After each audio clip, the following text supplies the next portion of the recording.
Bonjour. Alors pour vous aujourd'hui, l'impact du musée Lens-Louvre aujourd'hui, quels seraient aujourd'hui les impacts que vous souhaiteriez pour le territoire? Alors, d'abord, il y a des impacts directs. Les impacts directs, c'est les emplois ici, c'est ce qui va, les restaurateurs, les gens qui ont des hôtels. Donc, il va y avoir un certain nombre d'emplois, je dirais presque directement liés à l'activité du Louvre. Mais derrière ça, il y a des choses beaucoup plus importantes pour le territoire. Déjà, c'est l'image du territoire. Je discutais avec le directeur de la Française de mécanique ce matin. Il me disait, moi, je travaille avec le monde entier. J'ai des moteurs avec la Chine, le Japon. Aujourd'hui, je leur dis, notre usine, c'est juste à côté du Louvre-Lens. C'est-à-dire qu'on a une identification dans le monde. L'inscription du bassin minier à l'UNESCO comme premier bassin minier inscrit au monde et l'arrivée du Louvre, le plus grand musée du monde, à Lens, ça nous fait un changement d'image prodigieux. Donc ça, c'est le deuxième élément. Le troisième élément, c'est que du coup, ça donne une image de qualité. Au lieu de dire, je suis dans une zone de grand chômage, de friches, etc., notre territoire est reconnu. Et d'ailleurs, on en a de la fierté de tout ce qui nous arrive. Et donc, derrière ça, c'est comment on va porter des projets, comment finalement les gens du territoire vont oser. Jusque maintenant, il faut reconnaître que tous, on a un peu tendance à faire le gros dos. Alors que là, avec la fierté retrouvée, il y a cette idée de relever la tête et d'entreprendre. Donc comment les milieux économiques vont faire de l'emploi avec ça et ils vont utiliser, entre guillemets, la marque Louvre.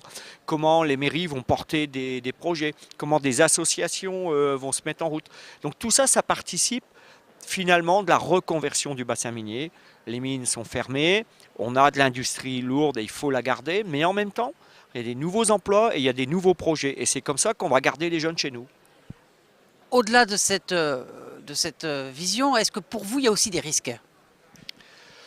Bah, on aurait pu craindre un rejet du Louvre au début en disant c'est pas pour nous. D'ailleurs, il y a encore peut-être un certain nombre de personnes qui disent mais finalement on va voir arriver des gens de Paris, est-ce que c'est pour nous? Aujourd'hui, moi j'ai fait la visite. J'ai deux choses à dire. C'est beau, tout simplement c'est beau. Et c'est beau, pas au sens clinquant, c'est-à-dire qu'il y a une finesse dans le projet.